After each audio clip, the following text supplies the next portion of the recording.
अग्रजा, और जैसा कि मैं कहा करता हूं कि पूरे दक्षिण भारत में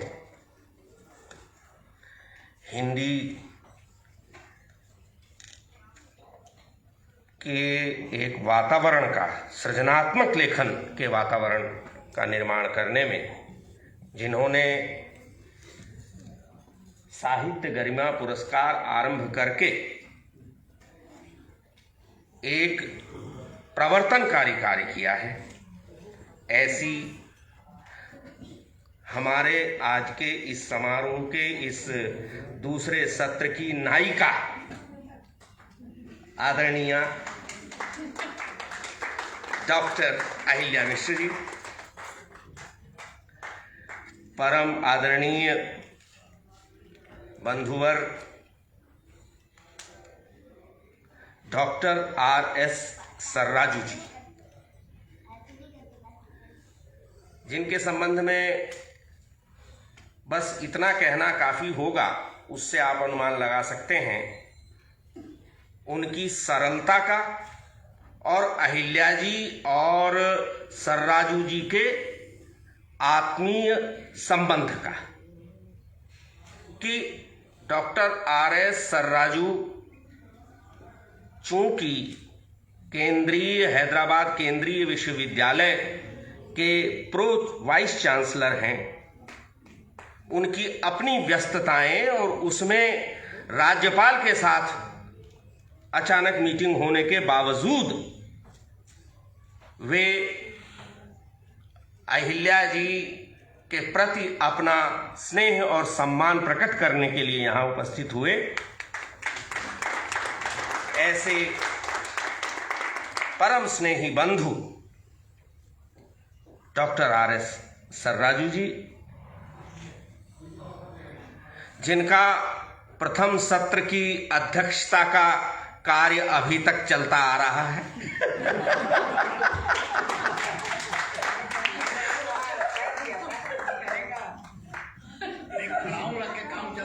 हाँ, अब तक जो है वो चरण पादुकाओं से काम चल रहा था, अब जब सर राम सामने है तो फिर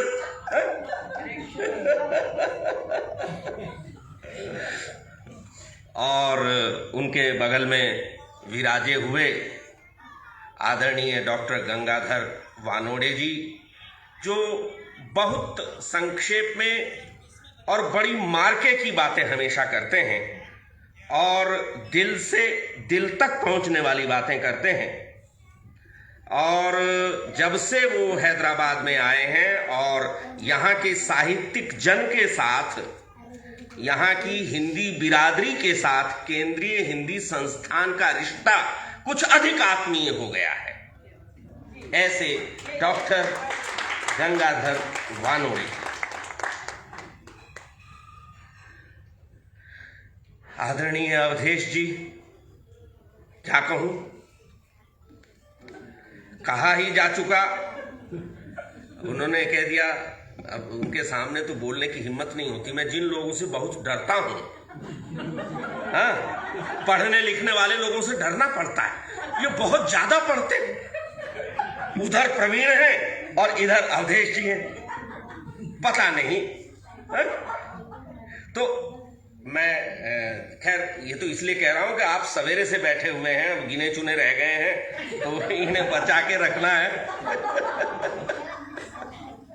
तो आदरणीय अवधेश जी का अहिल्या जी के प्रति सम्मान, हम सब के प्रति स्नेह और हैदराबाद के प्रति जो एक हार्दिक संबंध है, उस रिश्ते को हम महसूस कर रहे हैं। और ये जैसे ही मुझे पता चला कि अवधेश जी आने वाले हैं इस कार्यक्रम के लिए, तो मैं सारी बातें सोचने लगा। ये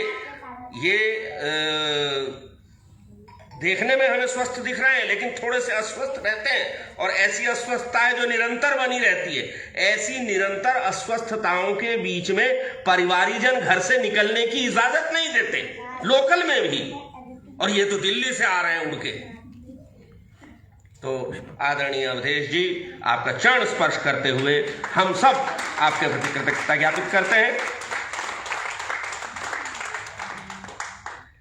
मीना मुथा जी, इनकी संस्था है, इनका ये घर है, इसमें मैं इनके बारे में क्या कहूँगा। लेकिन इन्होंने जिस निष्ठा के साथ कादम्बिनी क्लब और जो हमारी आनुषंगिक संस्थाएं और कार्यक्रम हैं उन सब का कई दशकों से एक तरह से अहिल्या जी के साथ मिलकर के पालन पोषण पल्लवन इत्यादि किया है, वह आगे की पीढ़ी के लिए मार्गदर्शक है। हम आपका अभिनंदन करते हैं। और ठीक यही बात रमा जी के बारे में कही जा सकती है। बस अंतर इतना है कि रमा जी लंबे लंबे गीत लिखती हैं और मीना जी छोटे छोटे हाइकू लिखती हैं। रमा जी आजकल स्थानीय ही नहीं, राष्ट्रीय ही नहीं, अंतर्राष्ट्रीय बहुत सारे मंचों पर सक्रिय हैं और हैदराबाद की उपस्थिति इंटरनेट पर जिन तमाम मित्रों के कारण बनी हुई है उनमें रमा जी का नाम अग्रणी है, जिनकी आज सवेरे से यहाँ बहुत प्रशस्तियां हो रही हैं और जो जिसकी अधिकारिणी है ऐसी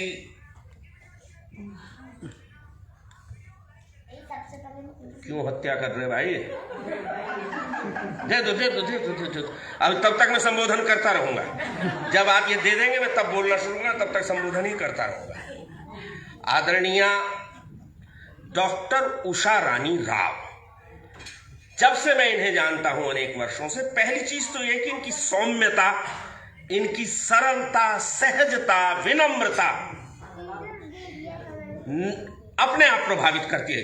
वैदुष्य और विद्वत्ता तो बाद की बात है, वो तो जब आप किसी से परिचित होंगे आगे तब उससे परिचित होते हैं। इनकी कृतियों से मैं परिचित रहा हूं और जो एक विशेष प्रकार से यानी एक जो मुझ पर प्रभाव उषा रानी राव का है वह इस रूप में है कि ये संस्कृत परंपरा और दाक्षिणात्य परंपरा दोनों का एक बहुत सुंदर समागम या संगम इनकी कृतियों में भी देखने को मिलता है और इनके व्यक्तित्व और इनके परिवार में भी देखने को मिलता है।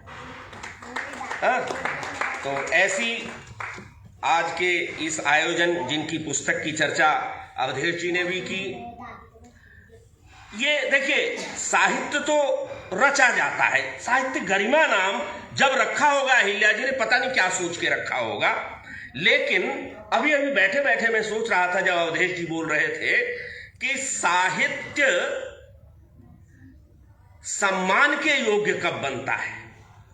आप सम्मानित कर रहे हैं रचनाकारों को, अहिल्या जी को यहां बिठा के सम्मानित कर रहे हैं। हम अहिल्या जी को क्यों सम्मानित कर रहे हैं? इसलिए नहीं कि इन्होंने अनेक ग्रंथ लिख करके हमारे सिर पर मार दिए हों, नहीं, इन्होंने अपने व्यक्तित्व और कृतित्व दोनों में गरिमा का निर्वाह किया है।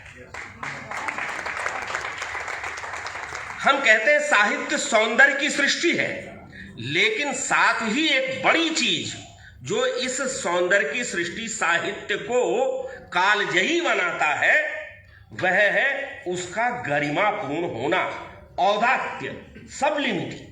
ये उदात्तता जो है उसके कारण जिस कृति को आज चाहे पुरस्कृत किया गया है, चाहे जिस कृति का विमोचन किया गया है, लोकार्पण किया गया है, या जिस रचनाकार पर केंद्रित एक विशेषांक का साहित्यिक पुष्पक साहित्यिकी के लोकार्पण किया गया है, ये तीनों ही कृतियां इस साहित्यिक गरिमा से युक्त हैं और इसलिए अभिनंदनीय है। पुरस्कृत कृति की रचनाकार अभिनंदनीय है, लोकार्पित कृति की रचनाकार और अभिनंदनीय है लोकार्पित पत्रिका का संपादक मंडल। मित्रों, मुझसे अपेक्षा की जाती है कि मैं बहुत संक्षेप में, बहुत कम शब्दों में कुछ बातें इस पुस्तक मील का पत्थर के बारे में कहूं। अहिल्या जी की यात्रा मील का पत्थर नहीं, जाने कितने मील के पत्थर स्थापित करने की यात्रा है। और ये यात्रा पत्थर पत्थर पत्थर से शुरू होती है। मील के पत्थर तो बाद में प्राप्त किए गए, पहले तो पत्थरों के ढेर थे, पत्थरों की बौछार थी, और उस पत्थर पत्थर पत्थर के बीच में एक पत्थर अहिल्या भी होती है।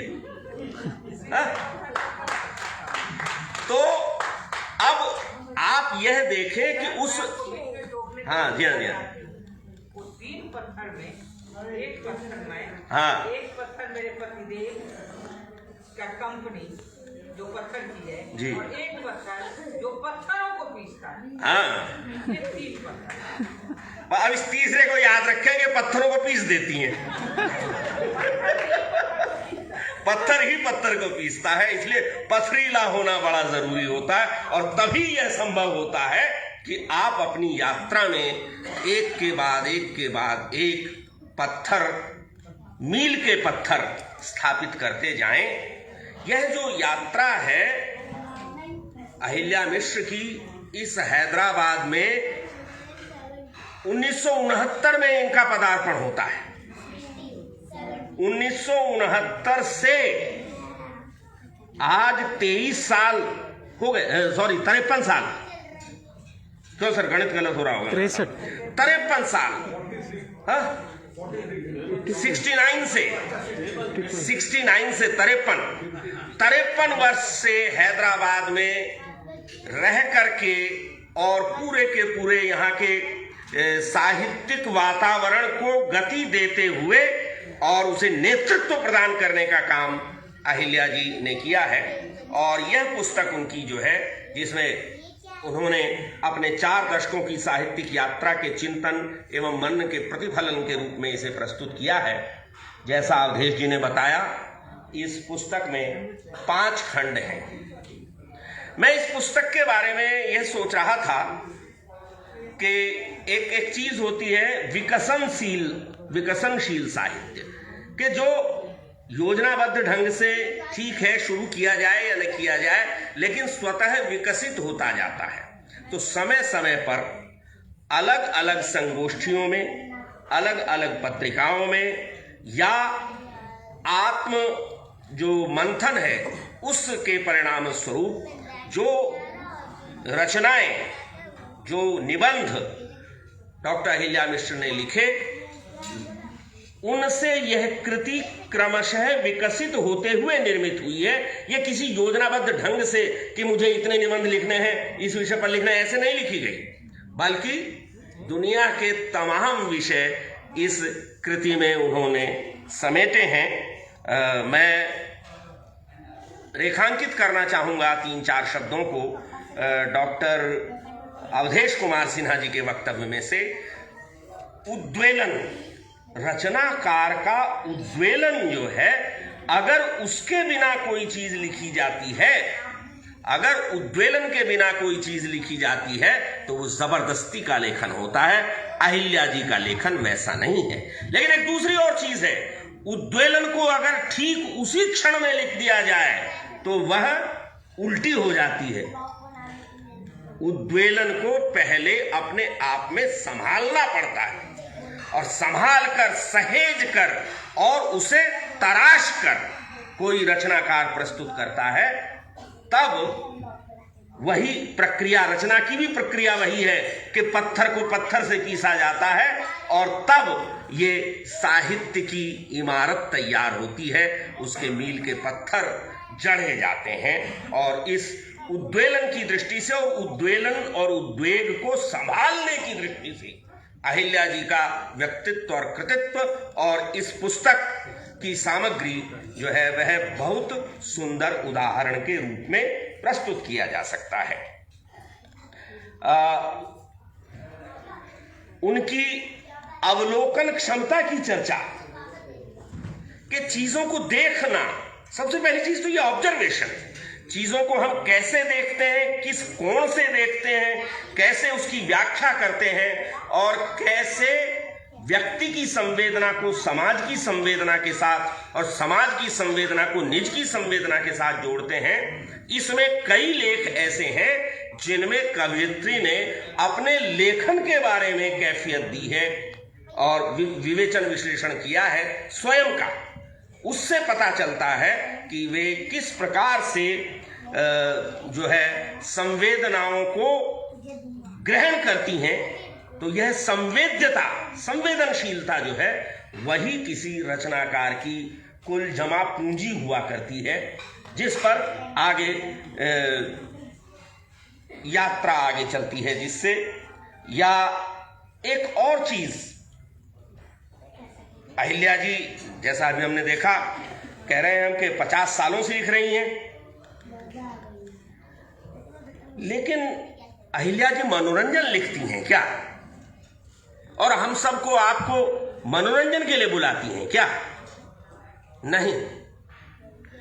एक सामाजिक दायित्व जो लेखक का है, अवधेश जी ने इशारा किया, लेख की ये दायित्व, उसका प्रमाण है मील का पत्थर में उसके पहले ही खंड जो उसका है, उसमें मैं समझता हूं कई सारे आलेख उसमें वे हैं जो एजीआई के अलग अलग सम्मेलनों, अधिवेशनों के अवसर पर थीम के रूप में दिए गए विषय हैं।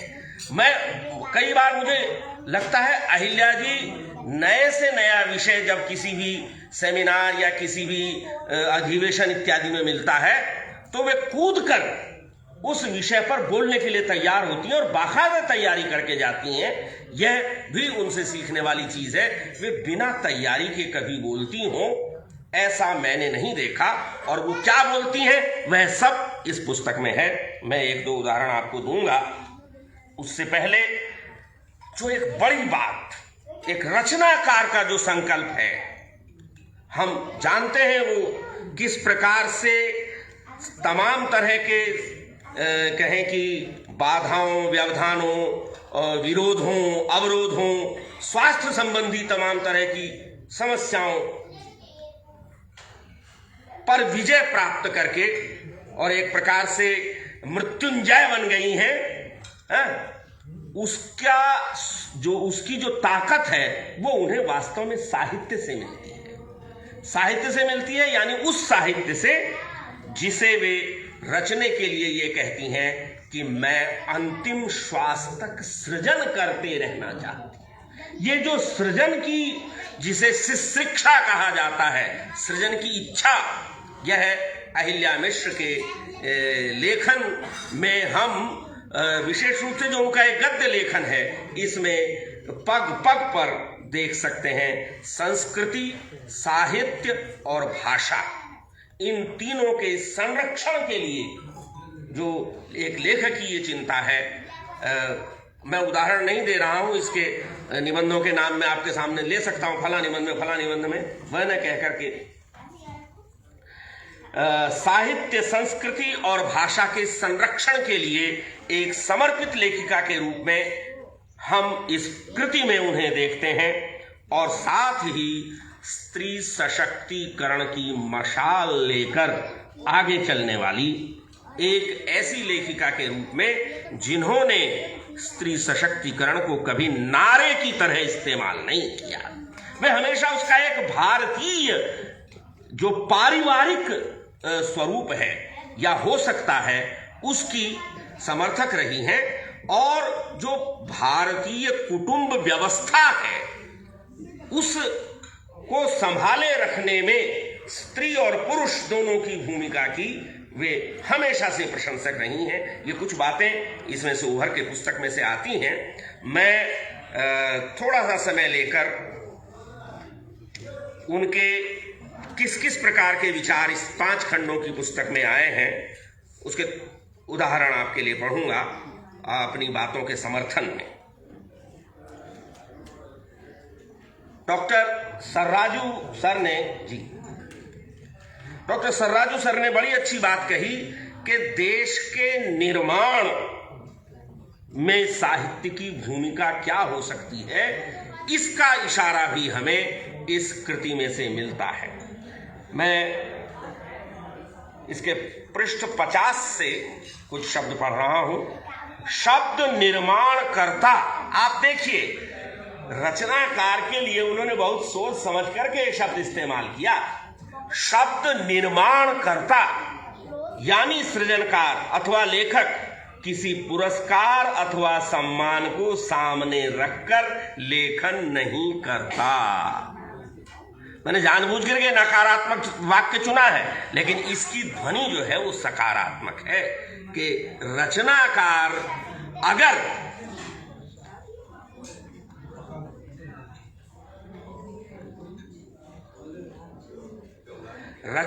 अगर पुरस्कार और सम्मान के पीछे दौड़ेगा तो फिर कोई कहना चाहिए कि रचना धर्मिता जो है वह बाधित होगी। और हमारे यहां तो परंपरा ही है कि संतन कहा सीकरी सो काम,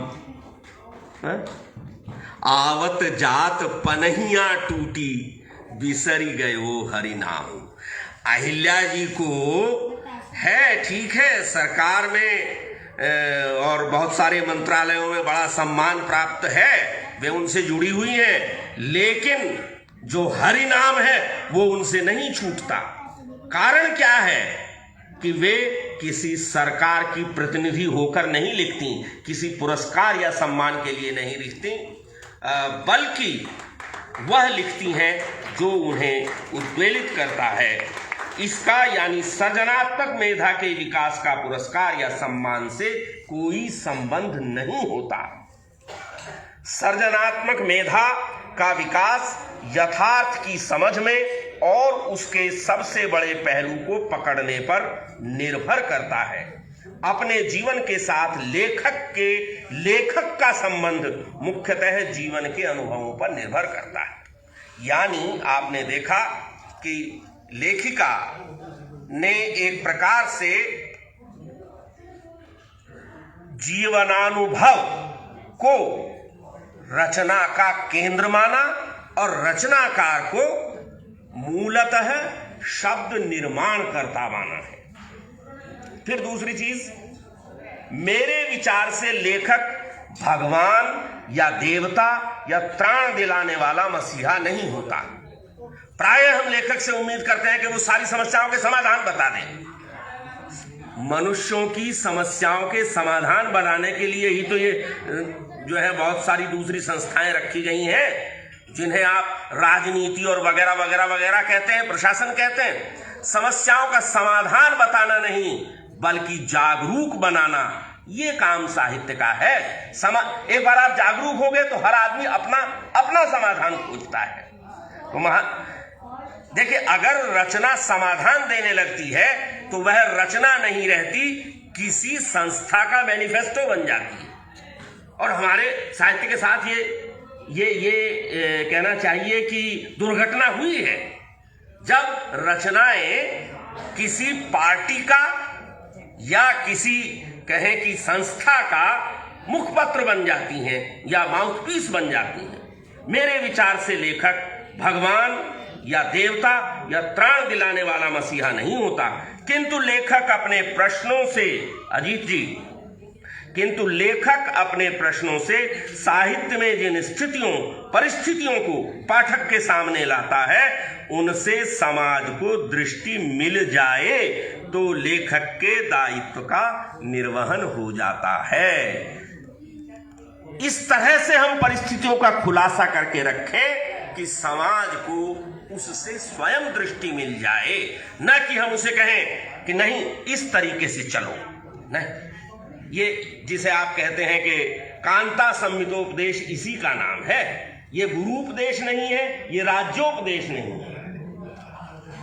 मित्रों, एक अपने निबंध में अहिल्या जी लिखती हैं, भारतीय संस्कृति के प्राण तत्व हिंदी को संरक्षण और सुरक्षा देकर इसके माध्यम से राष्ट्र का आत्मसम्मान उन्नत किया जाना आवश्यक है, और इसी के लिए उन्होंने अपने आप को समर्पित कर रखा है कि वे हिंदी को भारतीय संस्कृति के प्राण तत्व मानती हैं।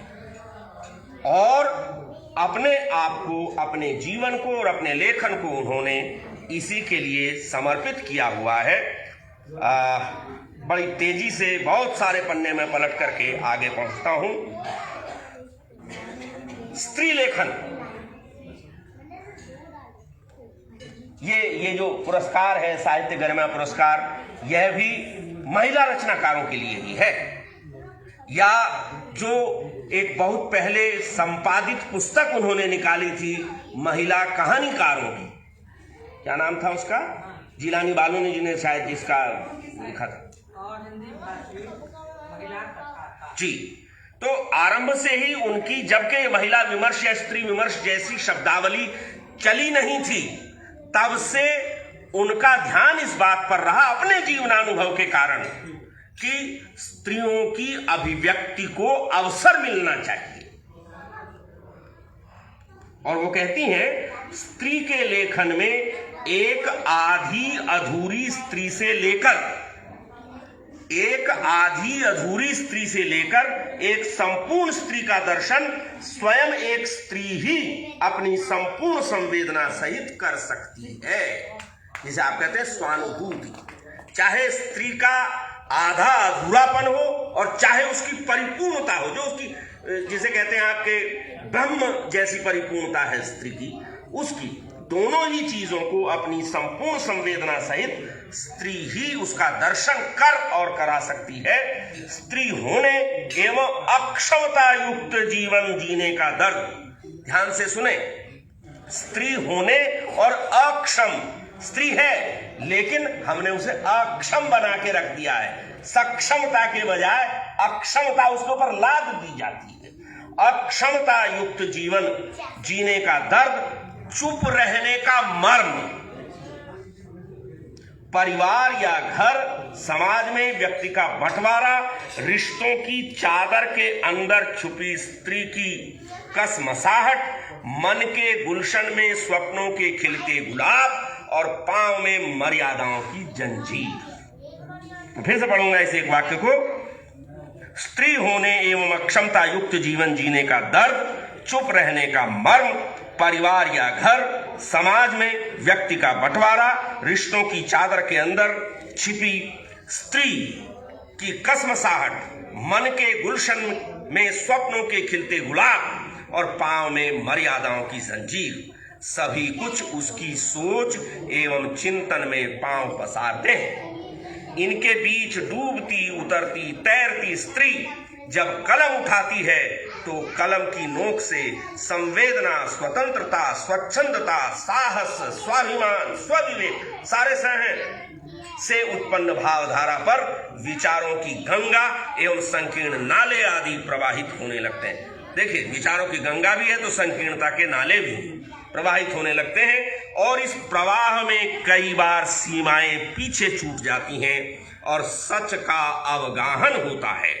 यही स्त्री चिंतन, मंथन, चेतना और चुनौतियों को अक्षरित कर इसमें कई रंगों के पुष्पों की सुगंध भी भरती है और दुर्गंध को बाहर भी निकाल फेंकती है। स्त्री लेखन पर इतनी मार्मिक, सटीक और स्वानुभूति पर आधारित टिप्पणी अन्यत्र यदि दुर्लभ नहीं है तो ढूंढना मुश्किल तो है। और बस मैं छोटे छोटे दो उदाहरण और देकर के अपनी बात को समेटूंगा, चूंकि ये जरूरी है कि आप जाने कि इस पुस्तक को आपको क्यों पढ़ना चाहिए। मैं ये तो नहीं कहूंगा आशा जी की तरह कि इस किताब को आप खरीद लीजिए, क्योंकि नितिन ने मेरी कोई किताब नहीं छापी है। हाँ,